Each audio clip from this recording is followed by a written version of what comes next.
신생아, 영유아, 어린이 해열제 어떻게 복용하는 게 좋을까요? 가장 많이 질문 주시는 두 가지에 대해서 답해 드리겠습니다. 바로 해열제도 유통기한이 있나요?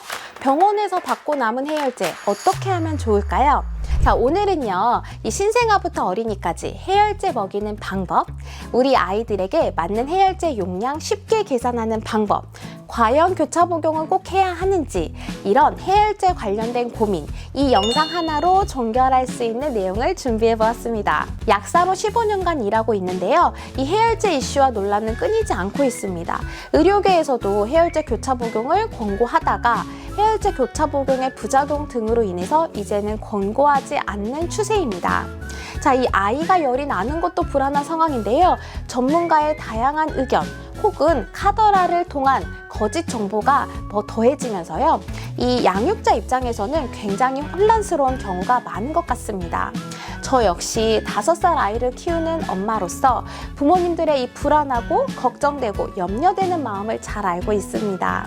아이가 갑자기 열이 나는데 병원에 갈 수 없는 상황이나 아니면 시간대인 경우에 약국으로 전화 문의를 주거나 늦은 시간에 급하게 해열제를 구입하러 약국으로 오는 분들이 생각보다 많습니다. 지난 영상에서는요, 몇 도부터 고열인지, 왜 밤이 되면 열이 더 오르는지, 언제 해열제를 먹여야 하는지, 꼭 해열제를 먹여야 하는지 등 우리 아이 발열 관리에 대해서 자세히 다루었으니 함께 보시면 더욱 좋을 것 같습니다. 실제로요, 발열 관리를 잘 못하신 분들의 경우에 아이가 컨디션이 괜찮다고 해도 이 정상 체온이 아니라는 이유만으로 아이를 막 자는데도 깨워가지고 계속 해열제를 먹이는 분들을 꽤 만납니다. 이렇게 되면요, 아이가 오히려 잠을 푹 자지 못하고 쉴 수 없기 때문에 이 면역력이 약해지고 감기 바이러스에 더 쉽게 감염되고 몸이 회복되는데 오랜 시간이 걸리는 등 문제가 생길 수 있답니다. 그런 분들은 지난 영상 꼭 확인하고 와주세요. 신생아, 영유아, 어린이 해열제 어떻게 복용하는 게 좋을까요? 가장 많이 질문 주시는 두 가지에 대해서 답해 드리겠습니다. 바로 해열제 복용량 그리고 교차 복용입니다. 첫 번째 질문입니다. 해열제 얼마나 먹이나요? 우리 아이 해열제 용량 절대 헷갈리지 않는 방법 지금 바로 알려드릴게요. 우리 아이들이 먹는 해열제는요, 크게 두 가지로 나뉠 수 있습니다. 아세트아미노펜과 이부프로펜이죠. 하나씩 설명해 보겠습니다. 아세트아미노펜은요, 우리가 타이레놀이라는 상품명으로 많이 알고 있는 성분입니다. 아이들이 먹는 해열제 종류로는 챔프 빨간색, 콜데온 보라색, 네린다 시럽, 타이레놀 현타객, 신비아 시럽, 나스펜 시럽, 이큐펜 키즈 A 시럽 등 다양한 제약회사에서요, 다양한 이름으로 나오고 있습니다. 아세트아미노펜 성분의 해열제의 1회 복용량은요, 몸무게의 3분의 1 정도로 보고요. 하루 최대 복용량은 몸무게의 약 2배라고 생각하시면 됩니다. 예를 들어서요, 우리 아이 몸무게가 한 15kg이라고 해볼게요. 1회 복용량은 15kg의 3분의 1 정도인 5ml가 되겠고요. 하루의 최대 복용량은 아이 몸무게의 2배, 15 곱하기 2인 30ml 정도라고 보시면 됩니다. 어때요? 쉽죠?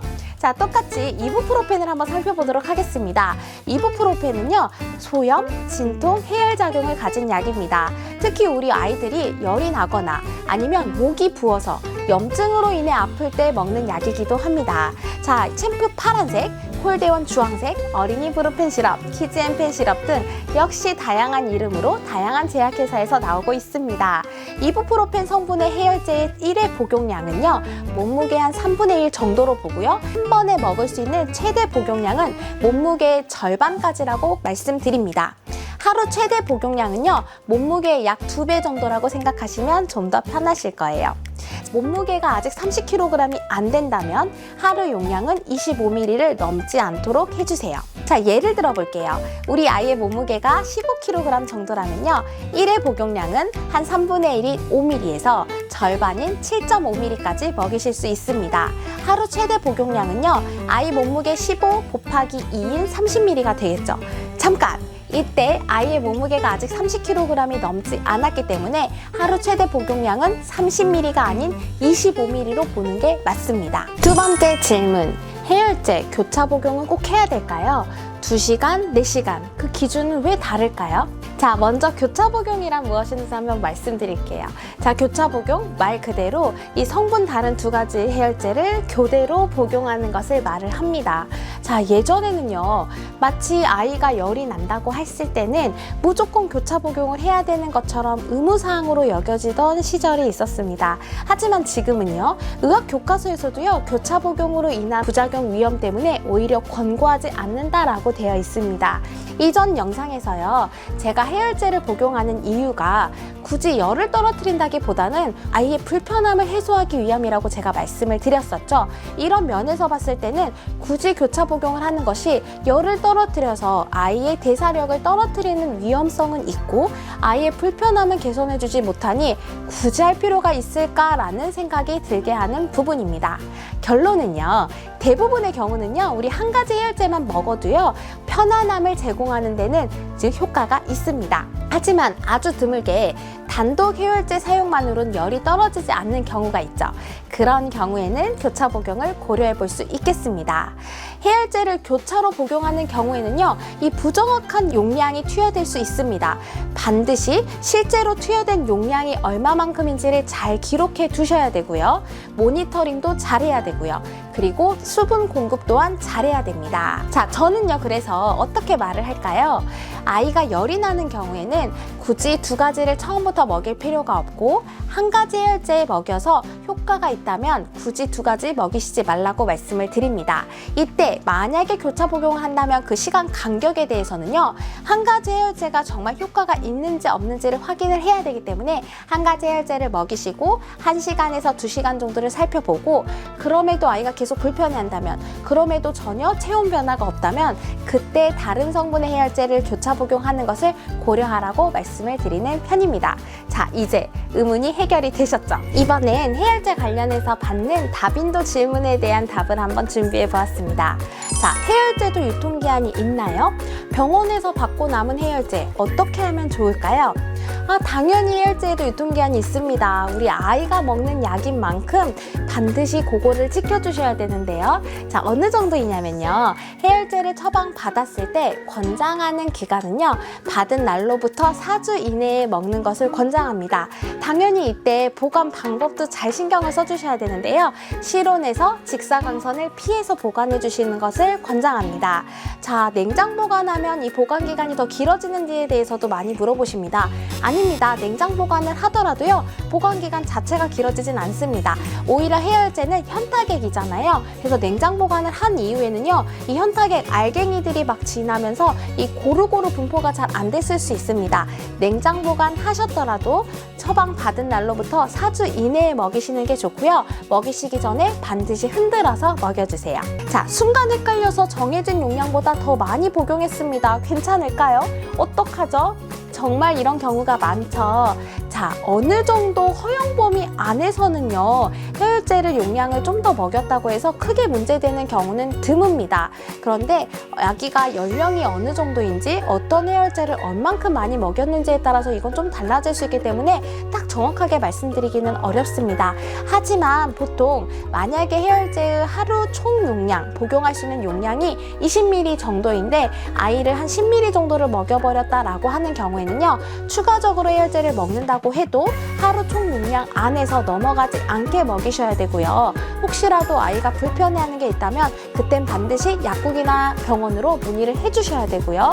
그리고 되도록 많이 먹은 해열제가 잘 배설될 수 있도록 우리 물도 조금씩 더 먹여주시는 게 필요합니다. 아이마다 잘 맞는 해열제가 있다던데 진짜 그런가요?